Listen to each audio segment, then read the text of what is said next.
11 de la mañana con 13 minutos. Estábamos hablando de lo necesario que hay que hacer y lo necesario que hay que hacer, creo yo, parte del colchón del pacto social. Y alguien me decía recién, nosotros siempre miramos a Finlandia, pero miramos a Finlandia para ver qué desde nuestra mirada consumista, ¿no? Dentro de nuestro sistema capitalista, de que nosotros queremos algunas cosas muy buenas que tiene Finlandia, y hablamos de su educación, y hablamos de la acuicultura, y hablamos de su economía, pero Finlandia tuvo una crisis tremenda en la década del 80, y ¿saben cómo salió Finlandia y cómo cambió y por qué hoy día es lo que es Finlandia como país? Porque se hizo un nuevo pacto social, y se tomaron 4 o 5 puntos de los más importantes, y dijeron, bueno, hay que ver el tema del sueldo mínimo, hay que ver las condiciones económicas, hay que ver cuál va a ser nuestro avance productivo, para dónde queremos ir, qué población queremos, la parte de educación, y de ahí cada uno de esos puntos tenía subgrupos, y la gente empezó a trabajar en esos diversos subgrupos en conjunto seguramente con la clase política y todo lo demás. Eso es lo que tenemos que empezar a ver, qué es, para dónde hay que avanzar en este nuevo pacto social, porque eso es lo que hay que buscar para muchos. Y comparto, absolutamente. Tengo el gusto de saludar hasta ahora al pastor evangélico David Payán. ¿Cómo está, pastor? Buen día. Qué bueno que nos responde nuestra llamada para poder conversar un ratito de esta situación absolutamente anormal que vivimos como ciudad, como región y como país. ¿Cómo está, pastor? Hola, buenos días. ¿Hablo con Mauricio? Sí. Mauricio Vidal por acá. Lo saludo. ¿Cómo está? Sí. Bien, gracias a Dios. Y bueno, apartándome un poquito porque estamos en reunión esta mañana y con los pastores de la ciudad, así que, pero apartándome de la reunión para poder contestarles y compartir con ustedes, y agradecido también por la oportunidad que nos dan de poder estar al aire con nuestra opinión. ¿Y cuál es la visión suya y de los pastores? Me imagino que están reunidos para analizar un poquitito lo que está viviendo el país. ¿Es sorpresivo para usted, pastor, lo que está viviendo el país en estos momentos? A ver, por un lado sorpresivo el tema de la manifestación, digamos, violenta con la que comenzó todo esto, de la forma en que comenzó. Eso es sorpresivo. No es sorpresivo en cuanto a las demandas, porque tomó las palabras de una persona que escuchó una entrevista estos días que decía, no son 30 pesos, son 30 años. Entonces, hay mucha gente, de hecho estábamos escuchando recién acá en la conversación a un joven pastor que él dice que él nació justo en el tiempo que se iniciaba el gobierno democrático, y él dice, llevo todos estos años escuchando exactamente o las mismas promesas o exactamente las mismas dificultades, las mismas exposiciones, las mismas manifestaciones que hemos venido escuchando por años, dice, y al contrario, no hemos visto solución, sino que al contrario hemos visto como que las cosas se han ido desmejorando. Entonces, creo que nos sumamos nosotros también como pastores y como iglesia evangélica al descontento social, pero no estamos de acuerdo de ninguna manera con el tema de la violencia. Y en la parte espiritual, pastor, porque he conversado con mucha gente de que está angustiada o que le provoca angustia este misterio que se viene por delante. ¿Qué va a pasar? ¿Van a haber cambios realmente importantes? El Chile que conocíamos hasta hace una semana ya no lo vamos a volver a vivir, ya no lo vamos a volver a ver, y eso nos provoca algo también en el alma, en la sensación, en la vivencia cotidiana. ¿Cómo afrontar esto espiritualmente? A ver. Bueno, en primer lugar quiero comentarte que nosotros del análisis espiritual que hacemos es que vemos dos cosas bien importantes. Una es que vemos que hay un espíritu de beligerancia muy fuerte, probablemente arraigado por la falta de perdón, y también un espíritu de ambición, de alguna manera, ambición de poder, ambición de lugar, ambición de recursos, un espíritu muy fuerte que ha estado de alguna manera polarizando a nuestra sociedad, y eso a nosotros no nos preocupa. Ahora, nosotros siempre invitamos a nuestra gente y a la sociedad que ponga sus ojos, sus esperanzas en Dios. Hay un salmo en la Biblia que muchos de ustedes a lo mejor lo conocen y lo tienen pegado algunos en sus casas. Es el Salmo número 121. El salmista, el escritor en este salmo, dice, ¿de dónde vendrá nuestro socorro? Y él mismo responde, mi socorro viene de Jehová, que hizo los cielos y la tierra. Entonces, espiritualmente, el llamado que hacemos justamente es este, que nuestra esperanza esté en Dios, más que en las promesas de los hombres, más que en las promesas políticas, más que en las promesas empresariales. Entonces, nosotros hacemos ese llamado, valoramos que el presidente de la República pide perdón, valoramos que haya de alguna manera un inicio, un vislumbre de algunos cambios sustanciales, pero también no desconocemos que nuestra nación ha sido de alguna u otra manera notada por años, que muy probable que el sistema económico de nuestra nación sea, por ejemplo, castigando tan fuertemente y positivamente a los pequeños comerciantes, a los emprendedores, que esté castigando tan fuertemente a los jubilados, por ejemplo. Eso nos preocupa y vamos a orar y vamos a formar parte de este cambio social. Nos estamos poniendo de acuerdo justamente para no bajar los brazos, sino que estar más unidos y también más atentos a lo que viene. ¿Qué le pareció? No lo quiero meter en política, pero hay que conversar un poquitito de política también, porque es la realidad, ¿no? Y además hacemos todos políticas de una u otra manera cotidianamente. Sí, claro. ¿Qué le pareció el anuncio del presidente? ¿Usted esperaba algo más? ¿No le gustó? ¿Quedó insatisfecho? ¿O es una puerta que se abre para empezar a avanzar?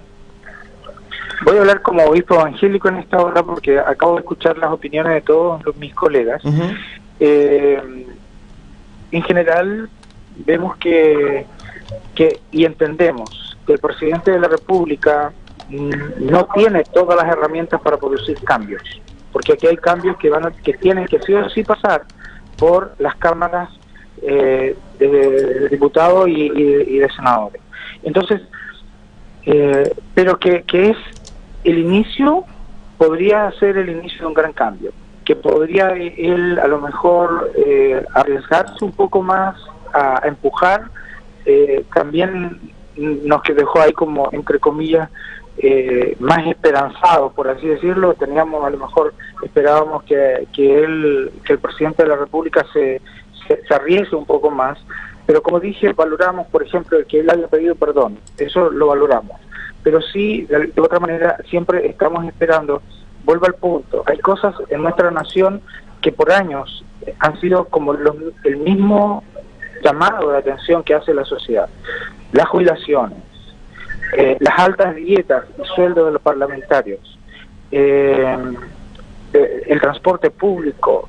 Por ejemplo, una de las cosas que a mí personalmente, y también acá con los pastores lo hemos conversado, es que en los momentos que uno más necesita usar la locomoción pública, los días, en las horas, es más cara, es más elevada, y se va no un 30%, sino que se va en algunos casos hasta un 100% en los fines de semana donde las personas a lo mejor necesitan trasladarse con mayor facilidad, a lo mejor con los mismos precios. Todos hemos sido testigos que, por ejemplo, en Santiago, acá no se nota tanto, pero en Santiago, por ejemplo, para hacer un viaje, voy a dar solo un ejemplo, por ejemplo, para ir a Rancagua desde Santiago, un pasaje tal vez cuesta 1.500 pesos, pero en los días de más demanda, ese mismo pasaje te puede llegar a costar 4.000 o 5.000 pesos. Eso nadie lo regula. Y esas cosas, en el metro, por ejemplo, en el horario peak, el precio, el valor del pasaje es mucho más alto. Entonces, esas cosas nosotros, igual que todo el mundo, nos cuestionamos. Falta ahí regulación. Y esos son los descontentos sociales. Y ahí es donde nosotros esperábamos que nuestro presidente actúe de alguna manera. Por ejemplo, el alto impuesto que tiene el combustible. Esto es una cosa que yo vengo escuchando desde niño. Que ¿por qué no se rebaja el combustible? Porque nuestro combustible tiene alrededor del 40%, 45% solo de impuestos. Entonces esto me parece que hay cosas que pasan por el presidente y hay cosas que merecen y que no le echemos solo la carga al presidente, sino que también a los diputados y a los senadores. En los últimos años hemos estado de alguna manera entretenido en otras áreas y no es en esto que es consustancial para nuestra sociedad. ¿Qué miradas tienes de la juventud? Porque de la juventud que está en las calles, de la juventud que está protestando, y hay jóvenes de todos los colegios, de la educación pública, de la educación privada, sobre todo lo hemos visto aquí, que las marchas han sido muy transversales, también en el resto del país, también han estado involucrados en hechos delictuales porque uno ha visto imágenes, pero hay otros, y la gran mayoría no. ¿Cuál es tu imagen de la juventud, cómo se está comportando en estos momentos, en esta crisis social? Bueno, la juventud por un lado está actuando de manera como es la juventud. Yo fui joven y todos nosotros hemos sido jóvenes. Nosotros de pronto en nuestros años de juventud también actuamos por una acción emocional, por una acción de sumarnos a lo que está sucediendo. Entonces, lo que vuelvo al punto, yo creo que toda esta reacción, porque al fin y al cabo esto es una reacción de algo que viene de fondo. Por ejemplo, los jóvenes, hay muchas cosas que están sucediendo. Por ejemplo, los jóvenes no pueden con libertad acceder a la universidad si es que no se endeudan. Es el caso, por ejemplo, de mi hija. Mi hija está estudiando en la universidad y mi hija tuvo que firmar un pacto de un préstamo, de estos famosos préstamos de estudios que después cuando se gradúan tienen que seguir pagando. Entonces, esa clase de cosas yo creo que la juventud la siente y por eso es que tiene esta ímpetu de salir a protestar y lamentablemente algunos no lo saben hacer. Vuelvo al punto, no estamos de acuerdo con la violencia, no estamos de acuerdo con los desmanes, con los destrozos, perdón, con los saqueos, pero estamos sí de acuerdo con la manifestación porque es un derecho ciudadano. ¿Cómo crees que va a terminar todo esto, Pastor? ¿Para dónde crees que va? Porque yo te diría que el 98% de la gente que me ha escrito, que ha llamado durante la mañana, que ha salido al aire, quedó insatisfecha con los anuncios de anoche, y algunos piensan de que esto va a retomarse la normalidad. Hablan de que los medios a nivel nacional están poniendo paños fríos porque después del discurso esto podría encaminarse hasta... Pero la verdad es que cuando uno escucha, lee a la gente está, al parecer, un poco más molesta que lo que estaba ayer en la tarde, después de lo que pasó anoche. A ver, la pregunta de cómo va a terminar, no, la respuesta no la tengo. Deseo que esto termine muy bien. Deseo que esto termine, como escuché, me parece, te escuché decir a ti anteriormente, cuando estabas ahí en el micrófono, que termine con un gran y un buen pacto social. Sí. Entonces, me sumo a esas palabras. Nosotros hoy día estamos aquí en reunión, yo me aparté un poco, porque justamente nos estamos poniendo de acuerdo, porque vamos a nosotros a usar una herramienta que tenemos, que es la oración. Y nos vamos a unir, y yo invito a todos los cristianos, independientemente del apellido, a todos los cristianos que hagamos cadena de oración, que hagamos que juntos nos unamos para poder estar orando por la paz de nuestra nación, por la paz de nuestra ciudad. Entonces deseamos que esto termine bien, pero jamás queremos que esto termine con más desastre de lo que ya ha ocurrido, por lo menos en Santiago. Y yo lo expresé en uno de mis comentarios en las redes sociales. A mí me dio mucha pena el lunes salir y ver, por ejemplo, ahí fui en un recorrido común al Banco del Estado, por ejemplo, y ver todas las ventanas rotas. Me dio la sensación que estábamos posguerra. Entonces, por eso digo, creo que hay un espíritu de beligerancia dentro de nuestra nación y eso es lo que nosotros no queremos. Nosotros no queremos que haya ese ánimo beligerante dentro de nuestra sociedad y esperamos que esto se solucione pronto y hacemos un llamado a la paz, a la tranquilidad, a la cordura y no más violencia, por favor, y no más saqueo y no más intento de nada, para que haya tranquilidad y paz en nuestra ciudad. A propósito de eso último, ya me tengo que ir al corte, Pastor, pero a propósito de eso último, ¿qué te parece lo que está sucediendo en las poblaciones? Que piden presencia militar en algunas partes, dicen que no llegan, pero también han habido abusos que uno ve a través del celular, de las redes sociales, me imagino que tú también lo has visto, donde hay algunos uniformados que se les pasa la mano, pero también hay ciudadanos que se les pasa la mano. Entonces, esta situación hace que hayan escenarios violentos, no solamente en el resto de Chile, sino que también a nivel local. ¿Tú crees que tienen que seguir los militares en la calle? ¿Crees que era necesario sacarlos a la calle también? Lo que yo creo que es una herramienta del Estado, y el Estado puede usar las herramientas independientemente de quién esté de turno. Independientemente de quién esté de turno, son herramientas que tiene el Estado. Porque una cosa es ver quién está de turno y otra cosa son las herramientas que tiene el Estado, porque son como dos miradas distintas. Aquí no se trata de derecha o izquierda, se trata del Estado de Chile. El Estado de Chile tiene herramientas, yo creo que es una de las herramientas que puede usar el Estado de Chile para, entre comillas, porque también vimos que los carabineros son pocos y nuestra policía es poca y no da abasto. En un momento en Santiago todos fuimos testigos, sí, cuando empezaron a estos puntos a explotar o a explosar las estaciones de metro, por ejemplo. Era una acá, una allá, una acá, una allá. Es imposible que estén en todos lugares a la vez. Entonces, por eso es que hemos escuchado por ahí hasta la esposa del presidente decir estamos sobrepasados. Y me parece que ese es un sentimiento que los que estaban en gobierno lo sintieron muy fuerte el día domingo en la noche.